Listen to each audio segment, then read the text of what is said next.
The silver screen promises escape, but sometimes the true horror isn't in the movie. It's in the theater itself.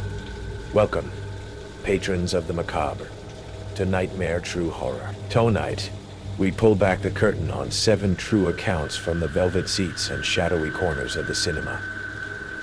What unseen dramas have unfolded in the darkness beside you? The comments are open for your own chilling intermissions. If the thought of terrors found where dreams are projected captivates you, consider this your ticket to subscribe. For the features we're screening tonight are particularly unsettling, and the final, most disturbing scene is one you'll want to stay seated for. To witness the true depth of the fear, the vintage Paramount Theater on 5th Street was nearly empty. That Tuesday evening, its worn velvet seats and faded gold trim, creating shadows that danced in the dim lighting. I settled into my usual spot in the middle section, the familiar scent of old carpet and lingering popcorn butter wrapping around me like a comfortable blanket. The independent film I'd come to see, a critically acclaimed drama about family loss, promised the kind of emotional depth that made these quiet Tuesday screenings worth the trip downtown. As the opening credits rolled across the massive screen, a sound cut through the hushed atmosphere like a knife through silk. A sharp, barking laugh erupted from somewhere in the back rows, completely inappropriate for the somber tone being established on screen. The sound was harsh, mechanical, devoid of genuine humor. I glanced over my shoulder, but the theater's darkness swallowed the figure responsible. Just a rude patron, I told myself, trying to refocus on the movie. But something about that laugh, its timing, its quality, planted a seed of unease that began growing in my chest. My name is Sarah Mitchell, and I'm an investigative journalist for the Portland Tribune. At 36, I've spent enough time studying human behavior and criminal psychology to recognize when something feels genuinely wrong. The Paramount has been my sanctuary for 3 years, a place where I can escape the constant stream of crime stories and court cases that fill my professional life. Tonight, that sanctuary felt compromised. The theater held maybe 15 people scattered across its 200 seats. The film began its slow, deliberate exploration of grief, and the audience settled into respectful silence. That's when the laughing man struck again. During a scene where a young mother was explaining to her children that their father wouldn't be coming home, that horrible bark of laughter erupted again, louder this time, echoing off the ornate ceiling. Several patrons turned around with expressions of disgust and confusion. An elderly woman near the front actually whispered how inappropriate, but the laughter continued, building into something that sounded less like amusement and more like a predator's call. I studied the back rows more carefully now, making out a tall, thin silhouette in the last row. Even when he wasn't laughing, he sat perfectly still, his posture rigid and unnatural. 20 minutes into the film, during a particularly devastating scene where the main character suffered a heart attack, the laughing man erupted into hysterical, prolonged laughter. The sound was so violently wrong, so perversely delighted, that it made my skin crawl. That's when a middle-aged man in a baseball cap, someone I'd noticed earlier, sitting alone near the back, stood up abruptly. I watched him walk purposefully up the aisle toward the source of the disturbance, his footsteps audible even over the movie's soundtrack. He paused at the last row, and I could see him lean down, presumably to confront the laughing man. There was a brief, muffled exchange I couldn't make out.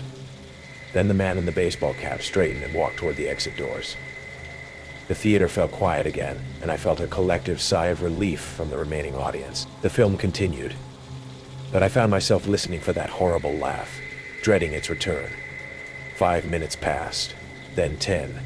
The man in the baseball cap never returned to his seat, and his absence felt increasingly ominous. That's when I heard it again. That same distinctive, barking laugh. But now it was coming from the hallway outside the theater, much closer than before. The sound seemed to bounce off the lobby's marble floors, filtering through the heavy doors with an intimacy that made my blood run cold. If the laughing man was in the hallway, what had happened to the man who went to complain? I pulled out my phone, pretending to check messages while actually starting a voice recording. My journalist instincts were screaming that something was very wrong. The laugh came again from the hallway, followed by what sounded like something heavy being dragged across the floor. The theater doors opened slowly, and a figure appeared silhouetted against the lobby's harsh fluorescent lighting. It was the Laughing Man, tall, gaunt, wearing a dark overcoat that hung on his frame like a shroud. His face was partially obscured by shadows, but I could see his mouth stretched in an unnatural grin, and at his feet lay the crumpled baseball cap of the man who'd confronted him. "Ladies and gentlemen," he said in a voice that was educated, cultured, completely at odds with that horrible laugh, "I do hope you're enjoying the performance." "I certainly am." People began scrambling from their seats, pushing toward the emergency exits. But the Laughing Man stepped fully into the theater, and I could see his face clearly now in the screen's glow. He was perhaps 50, with hollow cheeks and eyes that reflected the light like a nocturnal predator's. Most disturbing was his smile, too wide, showing too many teeth, completely devoid of warmth. "The beauty of tragedy," he continued conversationally, as if addressing a lecture hall, "is how it reveals people's true nature. Most of you will run. Some will freeze. But I find it all amusing. Amusing." He began walking down the aisle with deliberate slowness, and I realized with growing horror that his eyes had locked onto mine. Somehow, he'd identified me as his primary target. "You've been watching me," he said, stopping just 3 rows away. "Taking notes, I imagine. You're a writer, aren't you? I can always tell. You think you're studying human behavior, but you never realized you were being studied in return." My throat constricted. How could he know my profession? "I have been coming here for weeks," he explained with that same casual tone, observing the patterns, the regular attendees. "You're here every Tuesday, always alone, always analyzing the people around you. But tonight, you're the subject of analysis." I fumbled for my phone, trying to dial 911, but my hands were shaking too badly to hit the right numbers. The few remaining patrons were pressed against the emergency exits, which appeared to be locked. "I study human reactions to inappropriate stimuli," he continued, his voice taking on a clinical quality. "Laughter in the face of tragedy reveals so much about social conditioning, doesn't it? But the real experiment begins when the audience realizes they're part of the show." That's when I heard the sirens outside. Someone had managed to call for help. The Laughing Man's head snapped toward the sound, his composure cracking for the first time. "Ah," he said, his smile faltering. "It seems our time is up." Within minutes, police flooded the theater. They found the man in the baseball cap unconscious in the lobby, alive, but with a severe head injury. The investigation revealed that the Laughing Man was Dr. Marcus Webb, a former psychology professor who'd lost his position due to increasingly disturbing research into human behavioral responses. He'd been targeting theaters, libraries, and other quiet public spaces across 3 states, using inappropriate laughter as a tool to study social reactions and identify potential victims for more intensive experiments. Webb was never caught. The investigation showed he'd been methodically documenting patrons' routines, building psychological profiles, and escalating his interventions over time. I was apparently his most thoroughly studied subject. He had detailed notes about my schedule, my profession, even my usual seat preference. I testified at hearings and helped create a behavioral profile for law enforcement. But the experience fundamentally changed how I see public spaces. Every theater, every library, every quiet venue now feels like a potential hunting ground for someone like Webb. The most terrifying realization isn't that predators exist. It's how they can hide in plain sight, turning our most mundane activities into opportunities for psychological manipulation. Webb wasn't supernatural or superhuman. He was simply a patient observer who understood that the best way to study prey is to become part of their environment. And sometimes, late at night when I'm working alone in my apartment, I'll hear laughter from somewhere in the building, probably just neighbors watching TV or talking on the phone. But for a moment, my blood runs cold, and I remember that distinctive barking sound, and I wonder how many other Marcus Webbs are out there, sitting quietly in the back rows of our lives, taking notes, waiting for the perfect moment to reveal that we've been part of their experiment all along. Because the most chilling truth I learned is that we're all performing, all the time. And some people find our performances absolutely hilarious. If the echoes of that theater still haunt you, prepare yourself. The next chilling true account might just be playing out behind the scenes of our own reality. The movie theater was my escape hatch from the world. 2 hours in a dark, anonymous room, where the biggest problem was whether to get a small or a large popcorn. I always went alone, usually to a late showing at the old downtown Metroplex, a cavernous place that had seen better days. The worn velvet seats and the faint smell of stale butter were comforting to me. I was halfway through a tense psychological thriller when the kicking started. Thump, thump. It was coming from the seat directly behind me, annoying but not uncommon. I shifted in my seat, trying to ignore it, to lose myself back in the film's shadowy world. But it happened again. Thump, thump, thump. It wasn't the restless leg jiggling of a bored teenager. It was deliberate, rhythmic. There was a pause, and then it started again, the same pattern repeating. It was a slow, steady metronome of irritation. I let out an audible sigh, hoping the person behind me would get the hint. The kicking stopped. For about a minute there was blessed, uninterrupted silence. I leaned back, relaxing.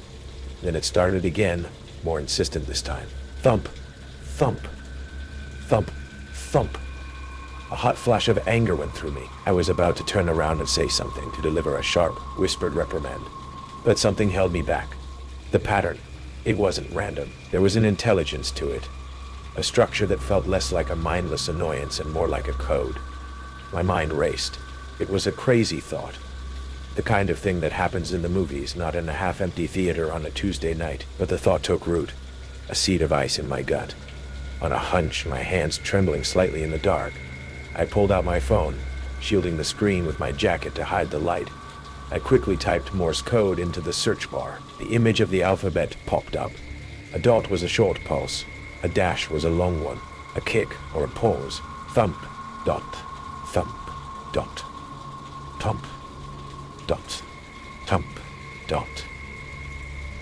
Pause. Thump, dot, dash, thump, thump, dash, pause, thump, thump, dot, dot. My blood ran cold. I didn't need to translate the whole thing. I knew what it was. HELPME. The air in the theater suddenly felt thick, suffocating. The thriller on the screen was nothing compared to the raw primal terror unfolding directly behind me. This wasn't a movie. This was real. Every instinct screamed at me to run, to get up and leave, to pretend I hadn't understood. But I couldn't. I had to see. My heart pounding a frantic rhythm against my ribs, I slowly, deliberately, turned in my seat, as if I were just stretching a stiff neck. A woman, probably in her late 20s, was staring directly at me. Her eyes were wide, dark pools of sheer, unadulterated terror. They were pleading with me, screaming a message my ears couldn't hear. Next to her sat a large, heavy-set man. He was smiling, a placid, easygoing smile that didn't reach his eyes. His eyes were cold, flat, and fixed on the screen. As I watched, he casually placed a heavy, possessive hand on her leg, and her pleading gaze flickered for a second before returning to me. He gave her knee a little squeeze, a gesture that looked like affection but felt like a threat. He knew she was kicking my seat, and he was letting her. It was part of the game. I turned back around, my body trembling. The film's dialogue was a meaningless drone. The only sound I could hear was the frantic beat of my own heart. What could I do? If I got up and went to the manager, the man would know. He would simply lead her out, and they would be gone before anyone could do anything. They would disappear into the night, and I would be the one who signed her death warrant. The kicking stopped. The message had been sent. Now, I was a part of it. The man behind me was no longer just a stranger. He was a monster, and he had just shown me his victim. He knew I knew. I could feel his gaze on the back of my head, cold and calculating. The minutes stretched into an eternity. The movie reached its climax, a symphony of on-screen chaos and violence that felt like a pale imitation of the silent horror in my row. Finally, the credits rolled. The house lights slowly came up, bathing the theater in a drab, revealing glow. I couldn't just leave. I had to do something. I stood up on shaky legs, pretending to stretch, and fumbled with my jacket, stalling for time. The couple behind me stood up. The man put a proprietary arm around the woman's shoulder, his smile never wavering. He started to guide her toward the aisle. As she passed my row, her eyes met mine one last, desperate time. She stumbled slightly, and a small folded piece of paper fell from her coat pocket, landing silently on the floor by my feet. The man's grip on her shoulder tightened, and he pulled her along without looking back. I waited until they were out of the theater before I bent down and picked up the note. My fingers were numb. It was a receipt from a gas station, but on the back, scrawled in a shaky, desperate hand, was a license plate number, and below it, a single, horrifying word: basement. I ran to the theater manager, a teenager who looked at me with bored confusion as I babbled about Morse code and a gas station receipt. He called the police, but with a sense of weary obligation. The police were professional but skeptical. They took the receipt. They took my statement. They found the couple's names from the credit card used to buy the tickets. They discovered the man had a history of domestic violence charges, all dropped. They went to the address on file. They found the car with the matching license plate in the driveway, but the house was empty. The neighbors said they saw the couple leave in a hurry an hour after the movie would have ended. They were gone. It's been 6 months. They never found her. Her face is on a missing persons poster I keep folded in my wallet. I tell myself I did everything I could. I told the police. I gave them the note. But I can't shake the feeling that I failed her, that I became a character in the last few hours of her life. A silent, helpless spectator. Last week I was leaving a coffee shop, and a man held the door open for me. He was large, heavy-set, and he gave me a placid, easygoing smile that didn't reach his eyes. "Have a nice day," he said, his voice calm and even. Then he tapped his foot on the pavement. A soft, deliberate rhythm. Thump, thump, thump, thump. My blood turned to ice. It was him, and he was telling me he knew who I was, and that my story was just beginning. It was supposed to be just another lazy Sunday afternoon. The air-conditioned darkness of the old majestic theater was the perfect escape from the scorching heat wave outside. I sank comfortably into the worn velvet seat, popcorn balanced carefully on my knee, soda sweating condensation onto the cup holder. The film was an obscure French thriller I'd barely heard of, but my friend Lisa insisted we had to see it. For the first half hour I struggled slightly, glancing between the actors, speaking rapid-fire French, and the small white subtitles flickering at the bottom of the screen. Everything seemed normal, mundane conversations about everyday life. Nothing ominous, nothing strange. Then came the scene where everything shifted. A quiet, intimate conversation in a dimly lit cafe. I leaned forward, absorbed in the actors' nuanced expressions, when suddenly a subtitle appeared, starkly out of place. "The man in the red shirt, 2 rows behind you, has a gun." My breath caught in my throat. Adrenaline surged through my veins, and my muscles tensed involuntarily. The dialogue on screen continued in hushed French tones, completely oblivious. But my eyes stayed locked on the subtitles, now frozen in terror. Had I misread it? I glanced quickly at Lisa, but she was absorbed, chewing popcorn slowly, eyes fixed forward, heart hammering. I kept my eyes glued to the screen, praying I imagined it. But another subtitle emerged quietly, almost mockingly. "He is standing up." The hairs on the back of my neck prickled. I felt the faint vibration of footsteps against the old wooden theater floor, creaking softly behind me. I didn't dare move, didn't dare turn around. Instead, I strained my ears, listening desperately. I could hear faint breathing, close enough to feel like a whisper brushing against my skin. My heart thundered wildly, threatening to drown out everything else. Sweat trickled down my temple, stinging my eyes. Every muscle in my body screamed to run, but I was frozen, paralyzed by fear. The next subtitle flashed onto the screen. "He is watching you." My eyes darted instinctively to the emergency exit, glowing red in the shadows at the front of the theater. Could I make it in time? Would I be gunned down before I reached the door? I slowly slid my hand into my pocket, fumbling for my phone. Shaking fingers managed to press 911, but when I glanced down, there was no signal. Nothing. Just my own panicked reflection staring back at me from the blank screen. Lisa finally noticed my distress, leaning over and whispering, "Are you okay?" "Okay." I couldn't speak.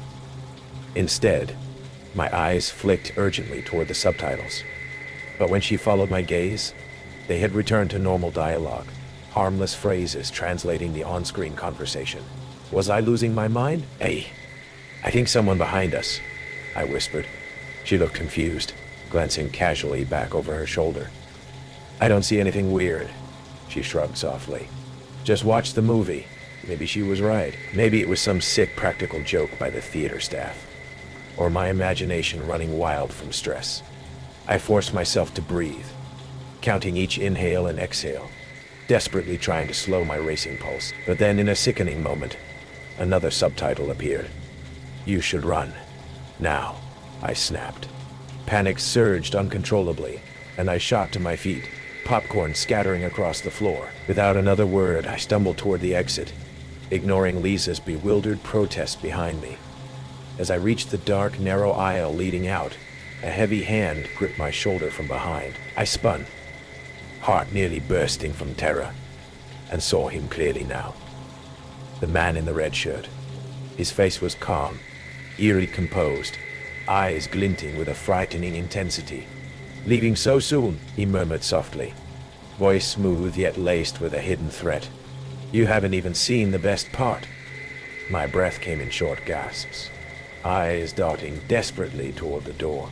"Please," I whispered, my voice breaking. "Don't." He smiled faintly, almost pityingly, then opened his jacket just enough for me to glimpse the dull metallic gleam of a handgun tucked into his waistband. My legs trembled violently, bile rising bitterly in my throat. He leaned closer, voice barely audible beneath the film's dialogue. "Make a scene, and everyone in here suffers. Understand?" I nodded weakly, nausea rolling through me. What do you want?" "Walk calmly with me to the exit," he said evenly, steering me gently by the arm, his grip like iron. "Smile. No sudden moves." I obeyed, each step an agony of fear, dread filling my veins like ice. As we neared the glowing exit sign, I risked a glance at Lisa, still seated, eyes now wide with sudden realization, her face white with horror. He led me through the theater doors into the deserted lobby. "You were chosen randomly," he said calmly, as though discussing the weather. "But don't worry, it'll all be over soon." I knew in that instant he intended to kill me. Desperation surged violently in a sudden burst of adrenaline. I twisted sharply from his grasp, shoving him backward with all my strength. He stumbled, crashing into a popcorn cart, sending bags flying across the lobby floor. I sprinted blindly for the main entrance, my lungs burning, footsteps pounding behind me. Reaching the glass doors, I slammed into them, throwing myself out into the blazing sunlight. Screaming, I stumbled toward a group of pedestrians, begging for help. Police arrived swiftly. The man was gone, vanished like a shadow. Security cameras showed him clearly, but no one recognized him. He was a ghost, a faceless predator slipping unnoticed into everyday places. He'd planned meticulously, and he'd nearly succeeded. In the weeks afterward, detectives questioned me tirelessly, but no leads emerged. The theater found no evidence of tampering with the subtitles. Nobody could explain how those messages appeared on the screen. They'd been meant for me alone. My life unraveled, paranoia consuming every waking hour. Crowds terrified me. Shadows concealed threats. Sleep was impossible without nightmares of the man's calm face, his cold eyes. I moved away, changed my name, desperately hoping for peace. Years passed, fear fading slowly into cautious normalcy. Then, yesterday, A package arrived. No return address. Inside was a single DVD. With trembling fingers, I placed it into the player. It was the film from that day, paused precisely at the cafe scene. I watched helplessly as new subtitles appeared, words crawling mockingly across the screen. I still remember you. My stomach twisted violently as another appeared, chillingly deliberate. Do you still remember me? My phone buzzed suddenly, an unfamiliar number lighting up the screen, sending ice-cold dread coursing through me. Because now I understood. This wasn't random. This wasn't over. He'd been watching, waiting all along. The darkness of that cinema story was truly unnerving, wasn't it? But the silver screen of real-life horror has many more chilling features, and we're about to unveil another. The invitation arrived like a whisper in my inbox. An exclusive, almost mythical thing. It was from a user I only knew as Silas, the enigmatic moderator of Celluloid Crypt, a niche online forum where a dozen of us, all obsessive horror film buffs, dissected obscure genre films. The invitation was for a private screening of a new, unreleased horror film at his mansion in the Hollywood Hills. For a film nerd like me, it was like getting a golden ticket to a very bloody chocolate factory. The mansion was a monument of glass and steel, perched precariously on the edge of a cliff, the lights of Los Angeles sprawling below like a galaxy of fallen stars. Inside, everything was lavish, cold, and minimalist. I met the others putting faces to usernames for the first time. There was Chloe, the sharp-witted film critic, Ben, the quiet effects artist, and 10 others, all of us buzzing with the nervous, excited energy of people who have found their tribe. Dilas was nowhere to be seen. Instead, a butler showed us to a state-of-the-art screening room in the basement. It had plush velvet seats, a screen that took up an entire wall, and a sound system that probably cost more than my apartment. As we settled in, I felt a strange vibration through the floor. A low, mechanical hum. I dismissed it as part of the house's high-tech systems. The lights dimmed, and a voice, smooth and disembodied, filled the room from hidden speakers. "Welcome, members of the Celluloid Crypt," it said. It was Silas, his voice exactly as I'd imagined. Calm, intelligent, and deeply unsettling. "Tonight's film is a unique, interactive experience. I trust you'll find it immersive." Then, with a heavy, final-sounding thump, the doors to the screening room locked. The sound was deafening in the sudden silence. A few nervous chuckles rippled through the group. This was all part of the show, right? Some theatrical gimmick. The film began, but it wasn't a movie. It was security footage. Grainy, black and white footage of the very room we were sitting in, taken from a hidden camera in the corner. We all stared at the screen, watching ourselves watch ourselves. It was meta. It was weird. It was exactly the kind of thing a mysterious horror aficionado like Silas would do. Then, the footage on screen changed. It showed Chloe, who had just excused herself to use the restroom a moment before the doors locked. The camera angle was from inside the adjoining bathroom, hidden in a ventilation grate. We watched as Chloe washed her hands, and then the lights in the bathroom flickered and died. The footage plunged into darkness, and we heard a short, muffled scream, then silence. The lights in the screening room flickered in perfect sync with the screen. A collective gasp went through the room. A woman named Maya stood up. "Okay, that's not funny," she said, her voice trembling. "Let us out." Silas's voice returned, as calm and placid as ever. "The experience has begun. As you can see, one of you has already been eliminated. The film you're about to watch will show you the rest of your story. The only way to unlock the doors is to identify the killer among you. Good luck." Panic erupted. We were pounding on the doors, screaming, but it was useless. We were trapped. The film on the screen continued to play, now showing another one of our members, Ben, being stalked through a part of the mansion we hadn't seen. The killer on screen was a shadowy figure, their face obscured. This wasn't a game. This was a tomb. And the film was our eulogy, being played in advance. The next hour was a blur of escalating terror. The lights would flicker and die, and when they came back on, someone else would be gone. Maya disappeared during one blackout. A man named David vanished from his seat, while we were all distracted by a particularly gruesome scene in the film. There was no sound, no struggle. They were just erased. I started noticing things, small details that Silas must have gleaned from our months of online discussions. The on-screen murder of a die-hard Giallo fan involved black leather gloves and a straight razor. A guy who confessed to having a deep-seated fear of drowning was shown being submerged in the mansion's infinity pool. The killer was using our own passions, our own fears, against us. This was a meticulously planned slaughter, curated for each of us, while the others were descending into hysterics. My mind went into overdrive. I started looking for a way out, a flaw in the design. I ran my hands along the walls, the seats, the floor, and I found them. Tiny, almost invisible camera lenses, embedded everywhere, in the ornate light fixtures, in the eyes of a decorative sculpture, in the speaker grills. We were rats in a high-tech maze. Then I realized the most terrifying part. The footage we were watching wasn't pre-recorded. It was live. When the lights flickered, it was because someone in the room was cutting the power.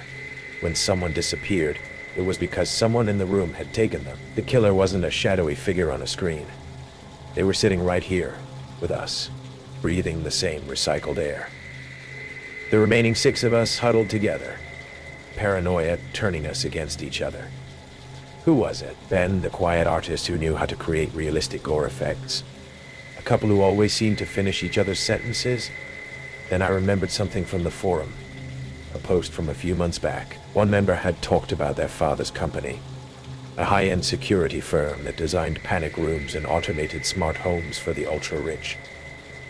They had boasted about knowing how to bypass any system because they had helped design them. I looked around the room, my eyes landing on a quiet, unassuming man named Leo. He had barely spoken all night. He was watching the chaos with a look of detached academic interest. The lights went out again. Screams echoed in the pitch-black room. But this time I was ready. I didn't huddle. I dropped to the floor and crawled. I heard a scuffle nearby, a soft grunt, and then the sound of something being dragged. The emergency lights flickered on, casting the room in a hellish red glow. Another person was gone. Now it was just me, Leo, and 2 others. "It's him," I screamed, pointing a shaking finger at Leo. "His father designs these systems. He knows how this all works." Leo just smiled, a thin, cold smile. "Clever girl," he said, "but you've missed the point. I'm not the killer." He looked past me, his eyes wide with what looked like genuine fear. "I'm the final victim." He slumped to the floor, a knife suddenly protruding from his back. Standing behind him, holding a remote control, was the quiet butler who had led us into the room. The butler pressed a button on the remote, and the film on the screen stopped. A new image appeared, a smiling, handsome man in a doctor's coat. "Ah, Dr. Martin Cole." Silas' voice filled the room one last time. "I told you I had friends everywhere," he said, the voice now recognizable from the news reports I'd obsessed over years ago. "And a man with my skills can always find a way to return a favor." This wasn't about the kill. It was about the art of the production. Something you, of all people, should appreciate. The butler started walking toward me. I understood then. I was the final girl. The sole survivor meant to tell the tale. The one who would legitimize the film. This was Silas's masterpiece of revenge, directed from his prison cell, and I was his star. My escape was ugly and desperate. I threw a heavy decorative statue at the butler, and while he was stunned, I found the emergency release for the door, a small, hidden panel I'd only seen because Leo had glanced at it a moment before he died. The police found the mansion empty, the butler, the bodies, all gone. They found the forum, the months of planning. They found that Silas, through a network of shell companies and devoted followers from his past life as a respected surgeon, had orchestrated the entire thing from prison. They call me the lone survivor, but I don't feel like I survived. I feel like a character who has walked off the set. I know that somewhere out there the director is still watching. And I know that sooner or later, he's going to want to shoot a sequel. And this time, there will be no one left to tell the story. Don't let the shadows of that projection consume you just yet. We're about to dim the lights for another terrifying true story. And you won't want to miss a single frame. The smell of buttered popcorn and artificial cherry slush filled the cramped auditorium at the Riverside Cinema as the action hero on screen dodged another explosion. I'd chosen the Friday night showing of Dead Zone partly because the theater was usually empty on weeknights, giving me space to stretch out and enjoy the overpriced snacks without judgment. The ancient velvet seats creaked beneath me as I shifted forward, completely absorbed in the movie's climactic chase scene. That's when I heard it. A soft metallic click from somewhere behind me, like a door handle turning slowly. I glanced back over my shoulder, but the theater was darker than usual, with several of the aisle lights flickering erratically. The handful of other moviegoers sat scattered throughout the front rows, silhouettes against the screen's glow, none of them moving. But someone was back there. I could feel eyes watching me from the shadows near the rear exit, a presence that made the hair on my neck stand up despite the theater's stale warmth. My name is Lisa Garrett, and I'm a 28-year-old paralegal who moved to Riverside, Oregon, 6 months ago for a fresh start after a messy divorce. The town has maybe 15,000 people, the kind of place where everyone knows everyone.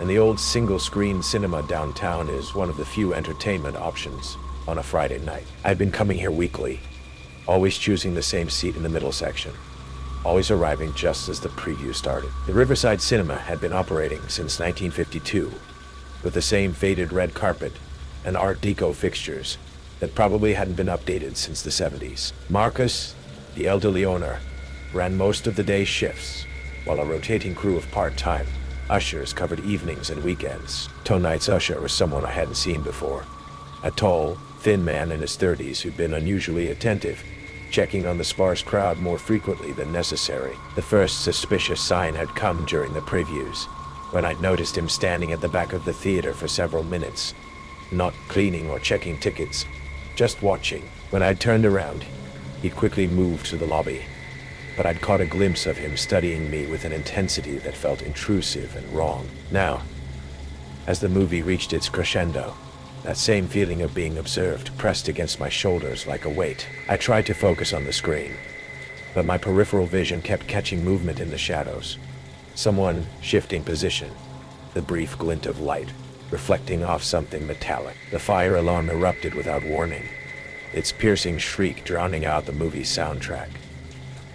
Emergency lights bathed the theater in harsh red, and the screen went black. Around me, the other moviegoers started to panic, some standing up immediately, others looking around in confusion.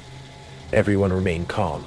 A voice called out over the alarm. It was the usher, now standing at the front of the theater with a flashlight. "Please, exit through the main lobby in an orderly fashion."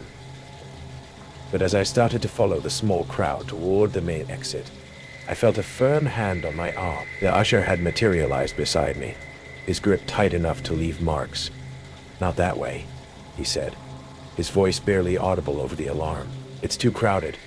I know a faster route." Something in his tone made my stomach clench, but the alarm was disorienting, and other people were pushing past us toward the lobby. Before I could object, he was guiding me toward the side wall of the theater, where I could now see a door marked emergency exit that I'd never noticed in all my weeks of coming here. "This leads directly outside," he explained, producing a key from his pocket.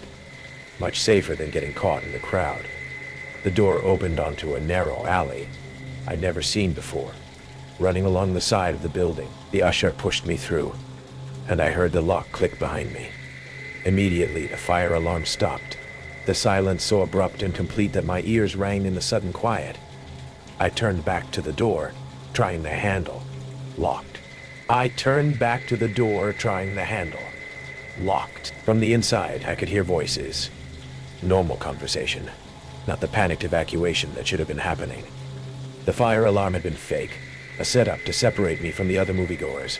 That's when I saw the van. It sat at the far end of the alley, a large white panel van with no windows in the back. As I watched, The side door slid open with a mechanical whisper, revealing a dark interior. Someone was inside, waiting. "Lisa," a voice called from the van. Not the usher's voice, but someone else. Someone who knew my name. "We've been watching you.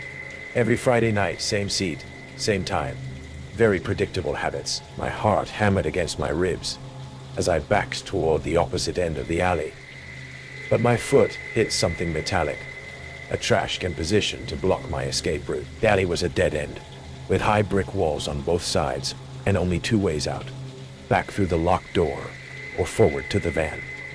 "You're exactly what our clients are looking for," the voice continued, calm and businesslike. "Young professional, no local family, predictable routine.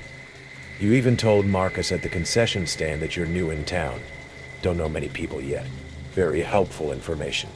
I realized with growing horror that this wasn't random. They'd been studying me, learning my patterns, setting up this elaborate trap.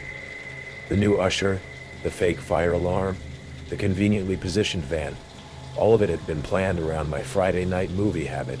Two figures emerged from the van. The first was a woman in her 40s, well-dressed and professional-looking, like someone who might work at a bank or real estate office. The second was a large man in coveralls, carrying something that looked like a taser or stun gun. "The good news is, this doesn't have to be difficult," the woman said, approaching slowly. "We just need you to get in the van. You'll be transported to a facility where you'll meet some very important people who are willing to pay significant money for your companionship." Human trafficking. The words hit me like a physical blow. This wasn't a random abduction.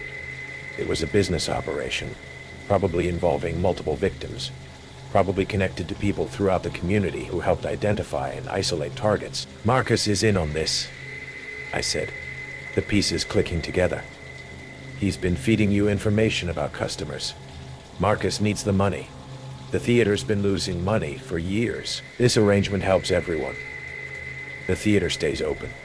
The community keeps its cultural center, and lonely businessmen get the companionship they're willing to pay for." I looked around desperately for any escape route, any weapon, anything that might help. That's when I noticed the security camera mounted above the theater's back entrance, its red recording light blinking steadily. "You're being recorded," I said. "There's a camera." The woman smiled.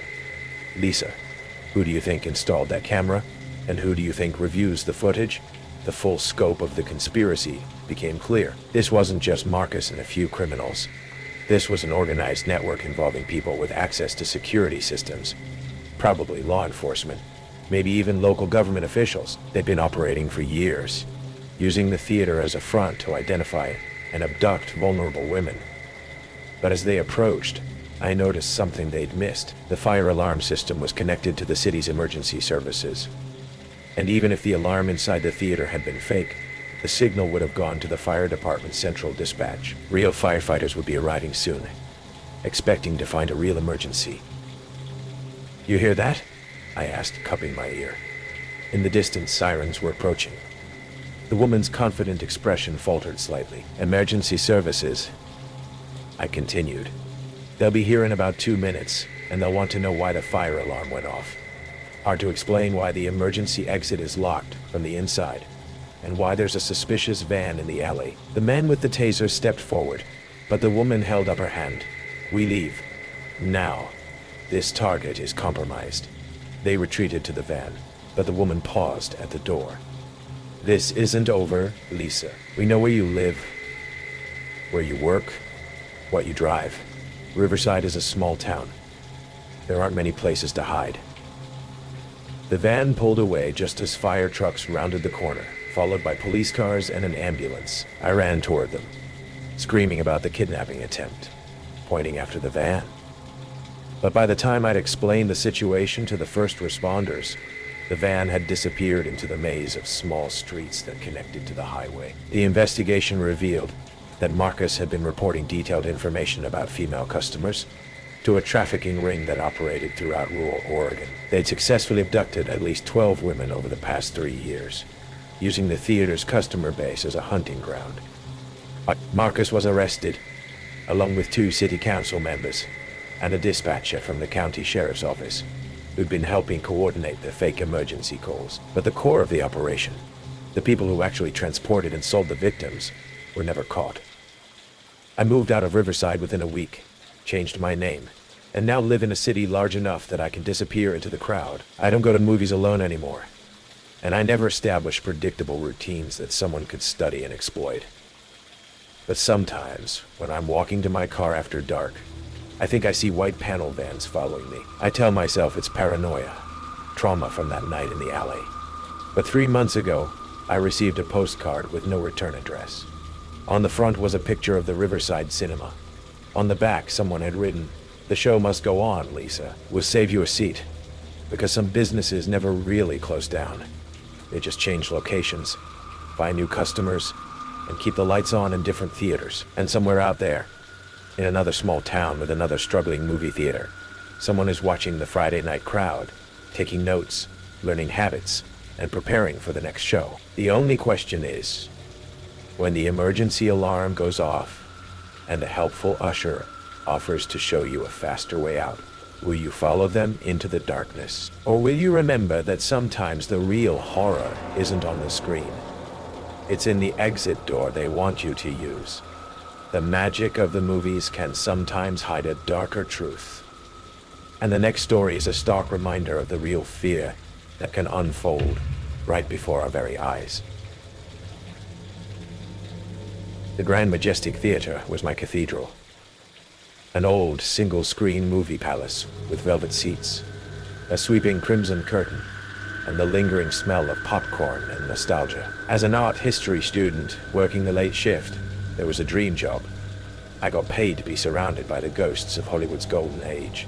The only downside was closing up after the midnight movie. The vast empty parking lot, with its flickering, unreliable sodium lamps, always felt like a scene from the very horror films I loved to watch.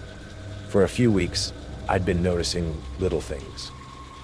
Oddities. I'd finish my closing duties and find a single perfect white rose left on the marble countertop of the concession stand. The first time, I thought it was a sweet gesture from a customer. The second time, it felt strange. The third time, after I'd personally locked the front doors an hour earlier, it felt impossible. Then came the feeling of being watched. I'd be sweeping the aisles in the empty theater, the only sound the rustle of my broom, and I'd get a sudden, prickling chill.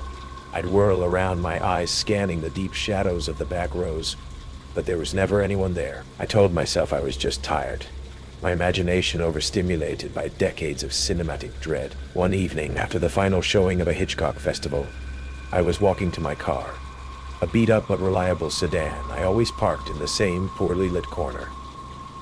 That's when I heard it, a faint electronic. Not from my phone. Not from my phone. It sounded like the chime a car makes when the door is left ajar. I scanned the lot. It was empty, except for my car and a handful of others. I dismissed it. An echo, the wind, my own paranoia. But as I got closer to my car, I knew something was wrong. It was sitting lower than it should. All four tires were flat, slashed with a brutal, deliberate precision. My heart hammered against my ribs. Tucked under the driver's side windshield wiper was a small folded piece of paper. My hands shook as I unfolded it. The note, written in a neat blocky script, contained 4 words that made my blood run cold. "I've been waiting for you." Panic, pure and absolute, seized me. I fumbled for my phone to call for help, my thumb swiping uselessly at the screen. No service. The corner of the lot was a notorious dead zone. I turned to run back to the theater, to use the landline, but a sudden blinding flash of light stopped me dead in my tracks. From the darkest, farthest corner of the lot, a pair of headlights had switched on. A dark, nondescript sedan I hadn't noticed before began to move, its engine a low, predatory growl. It didn't speed toward me. It just rolled slowly, deliberately, out into the center of the lane, blocking my only exit. It stopped, engine idling, a silent, hulking beast waiting in the dark. I couldn't see the driver's face, just a silhouette against the glare of their headlights. I was trapped. The figure in the car didn't move. They just sat there, the engine humming, pinning me in the high beams like a terrified animal. My mind raced, trying to make sense of the situation. A carjacking? A robbery? But they weren't approaching me. They were just watching, waiting. The note wasn't a threat of immediate violence. It was a statement of fact. They had been waiting. This was a performance, and I was the unwilling star. My fight or flight instinct, which had been screaming at me to run, shifted. I had to think. The theater doors were locked. The parking lot was a dead end. My car was useless. I was completely, utterly exposed. I backed away slowly, never taking my eyes off the car. I tried to make myself smaller, moving out of the direct glare of the headlights and into the patchy shadows between the street lamps. I thought about screaming, but who would hear me? The theater was set back from the main road, surrounded by commercial buildings that were dark and deserted at this time of night. The silence was deafening, broken only by the low thrum of the car's engine and the frantic thumping of my own heart. Minutes stretched into an eternity. It was a psychological game, a war of attrition. They wanted me to break. They wanted me to run, to scream, to give them the reaction they craved. My eyes darted around, searching for any possible escape. And then I remembered it. A service exit at the back of the theater leading to a narrow alleyway. It was used for deliveries and was notoriously difficult to lock properly. The manager was always complaining about it. It was a long shot, a desperate gamble. I took a deep breath, and I ran. Not toward the alley, not at first. I feigned a run in the opposite direction, toward the far side of the lot, hoping to draw them out to force their hand. The car's engine revved in response, the vehicle lurching forward slightly, as if taking the bait. In that split second of movement, I pivoted and sprinted toward the back of the theater, my feet pounding on the cracked asphalt. I heard a car door slam shut behind me. They were coming after me. I reached the service door, my hands slapping against the cold, rusted metal. I prayed it would be unlocked, that tonight of all nights, someone had forgotten to secure it. I twisted the handle. It didn't budge. I threw my shoulder against it in a panic, and with a groan of protesting metal, it flew open. I scrambled inside, into the pitch-black, musty-smelling hallway, and slammed the heavy door shut just as I heard their footsteps pounding on the pavement outside. I fumbled for a lock, a bolt, anything. I found a heavy steel crossbar and dropped it into place, my body trembling with adrenaline. I didn't wait to see if it would hold. I ran through the dark labyrinthine backstage area of the theater, out another fire exit, and into the relative safety of the city streets, not stopping until I burst into a 24-hour diner, gasping for breath, a wild look in my eyes that sent the breathless. Other late-night patrons staring. The police were unhelpful. By the time they arrived at the theater, the car was gone. There were no witnesses. The security cameras in the parking lot had been out of commission for months. Without any real threat of violence, they filed it as a simple, albeit bizarre, case of vandalism and intimidation. The investigation into my life, which I conducted myself, was far more terrifying. I realized the Stalker had been a customer, a regular at the late-night showings. They had sat in the dark, watching me work, learning my routine, my car, my schedule, the single white roses, the feeling of being watched, the wrong number calls to the theater late at night. It all clicked into place. It was a slow, methodical campaign of terror, and I had been completely oblivious. I quit my job. I sold my car. I moved to a new apartment in a different part of the city, one with a doorman and multiple locks on the door. I tried to convince myself it was over, that I was safe. But last night, a small, square package arrived. It was left outside my apartment door. Inside was a meticulously crafted diorama, a perfect miniature replica of the Grand Majestic's parking lot. It showed my car with its tires slashed, and a tiny, featureless standing beside it. Glued to the base of the diorama was a neatly printed label. It read, Scene 1, Location Test. That was just one terrifying reel from the endless film of real-life fear, because the next chilling true story is coming right up, in a theater near you, or perhaps right where you are. The concession stand reeked of burnt popcorn and stale nacho cheese. As I wiped down the counter, The last show of the night flickering on the cinema screens. It was just another late shift at the Regal 12 in suburban Ohio. The kind where you're too tired to notice much. I was shoving the popcorn machine back into place when my hand brushed something cold and metal wedged behind it.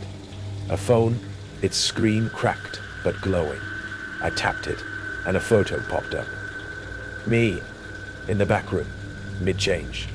My work polo, half off. My stomach dropped. Then I heard it, a faint click, like a camera shutter, from the hallway leading to the employee lounge. I spun around, but the hall was dark, empty. My skin crawled like someone was watching from just out of sight. Who the hell left this phone here? I'm Mia, 22, a college dropout working at this rundown theater in June 25 to make rent. The Regal 12 was a fading multiplex in a dying mall, all sticky floors and flickering marquees. My co-workers were a mixed bag. Sarah, the chatty cashier. Derek, the projectionist who kept to himself. And our manager, Greg, a slick guy in his 30s, who always seemed too friendly. The job was mindless. Popcorn, tickets, cleanup, until I found that phone. I scrolled through it, my hands shaking. Photos and videos, dozens of them, all of female staff. Sarah tying her apron, another girl adjusting her headset, me buttoning my shirt, all shot in the back room, angles suggesting a hidden camera. My throat tightened. Someone had been watching us for months. I showed the phone to Greg after closing, expecting him to call the cops. His face went pale, but he just pocketed it, muttering about handling it. Hours later, as I walked to my car in the empty lot, my phone buzzed. A text from an unknown number. Keep quiet, Mia, or everyone sees your little shoplifting secret. My heart stopped. 2 years ago, I'd swiped a lipstick from a drugstore. A dumb mistake I thought no one knew about. The parking lot felt too big, the shadows under the streetlights too dark. I scanned the lot, but saw nothing. Just the hum of crickets and the distant rumble of a car engine. Was someone out there waiting? The next shift, I couldn't shake the feeling of eyes on me. The popcorn machine hissed. The ice maker groaned, but every sound felt like a threat. I noticed things out of place. My locker slightly ajar. My name tag moved to the wrong hook. Sarah caught me staring at the back room door and laughed, saying I looked paranoid. But she stopped laughing when I told her about the phone. Her eyes widened, and she admitted she'd found a tiny hole in the backroom wall weeks ago.